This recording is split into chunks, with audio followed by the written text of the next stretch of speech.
The Second World War was the largest and deadliest conflict in world history, involving over 30 countries. Two major alliances, the Axis and the Allies, fought against each other until 1945, when the Allies defeated their adversaries and brought an end to this bloody conflict. Unlike earlier conflicts, such as World War I, World War II was extensively documented not only in writing but also visually. Numerous videos and photographs were taken from war zones, and in some cases even from the front lines. Today, we will examine 5 iconic photographs from the European theater of World War II. This photograph shows Nazi German soldiers who were executed shortly after it was taken for pretending to be American and British troops. Taken on the morning of December 23, 1944, it depicts 3 men, Wilhelm Schmitz, Gunter Billings, and Manfred Pernis. They were part of a unit of English-speaking Nazi German soldiers who participated in the Ardennes Offensive, also known as the Battle of the Bulge, with the goal of recapturing the port of Antwerp from the Allies. To gain control of key bridges along the route to the port, a special unit was formed, consisting of English-speaking soldiers dressed in enemy uniforms. Their mission was to infiltrate Allied lines and seize critical infrastructure. However, the Allies had prior knowledge of the plan, leading to the deaths of several infiltrators in combat. These 3 were captured when they failed to provide the correct security password. Pernis, Billings, and Schmitz were tried by a military court on December 21 for violating Article 23 of the Hague Convention, which prohibits the use of enemy flags, insignia, or uniforms during combat. On December 23, they were executed. Despite their grim fate, the men remained loyal to Hitler until their final moments, singing patriotic German songs before their deaths. This is the last known photograph of Adolf Hitler. He is seen outside his bunker in Berlin, inspecting damage caused by Soviet artillery shelling. The photo is believed to have been taken on April 28, 1945, just 2 days before Hitler married his long-term companion, Eva Braun, and the couple committed suicide together. The man standing to Hitler's left is his assistant, Julius Schaub. On April 22, 1945, Hitler finally accepted the reality of defeat and declared the war lost. As the fall of Berlin to the Soviet army became imminent, he entrusted Schaub with destroying all documents in the Berlin bunker and burning his personal train, which was located in Austria at the time. After Hitler's death, Schaub obtained false identity papers and fled Berlin. He was captured in Kitzbühel, Austria, on May 8, 1945, and remained imprisoned until February 17, 1949. Denazification investigators eventually released him, concluding that he had not personally participated in military decision-making and therefore could not be prosecuted for war crimes. Schaub died on December 27, 1967, in Munich at the age of 69.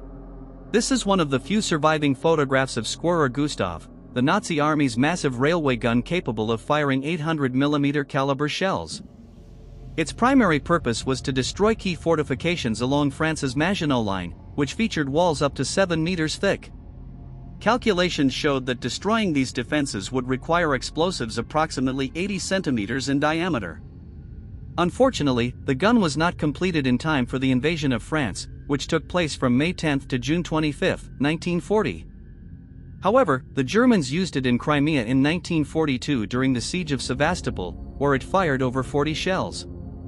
Setting up the gun required a staff of 4,000 personnel, while firing it involved a team of 500. Each shell weighed about 7 tons and could be launched up to 48 kilometers away. On April 14, 1945, shortly before the Allies' victory, orders were given to destroy the gun. Its remnants were discovered near Auerbach, Germany, on April 22, 1945. Notably, this was the largest artillery piece ever deployed in combat.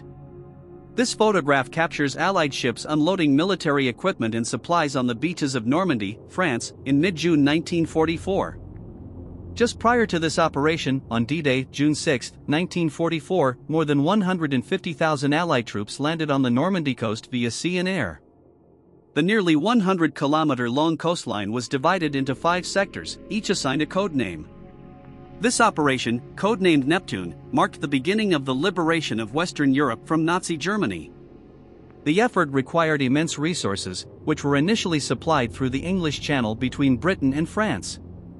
Despite fierce resistance from the remnants of the German Air Force, the overwhelming Allied superiority proved decisive.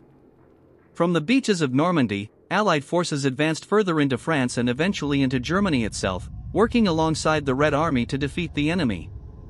During the Normandy campaign, the Allies suffered approximately 18,000 casualties, including 12,000 wounded and around 4,000 dead. The Germans, with a total force of about 50,000 men, lost between 4,000 and 9,000 soldiers. This photograph was taken at the Buchenwald concentration camp in April 1945, shortly after its liberation by U.S. forces.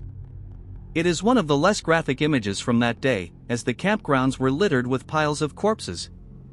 Most prisoners died from starvation or disease, while others were executed or perished due to medical experiments conducted by the Germans.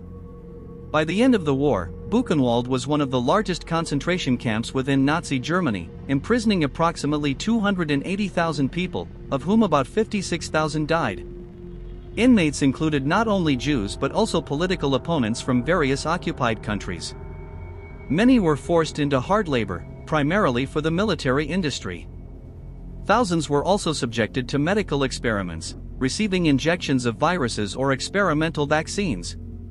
A large number of these already weakened individuals died during or shortly after the experiments, while survivors suffered lifelong consequences. These are just a few of the many photographs taken during World War II. Given the scale of the conflict, each image tells a profound story. If you enjoyed this video, please like it and subscribe to my YouTube channel.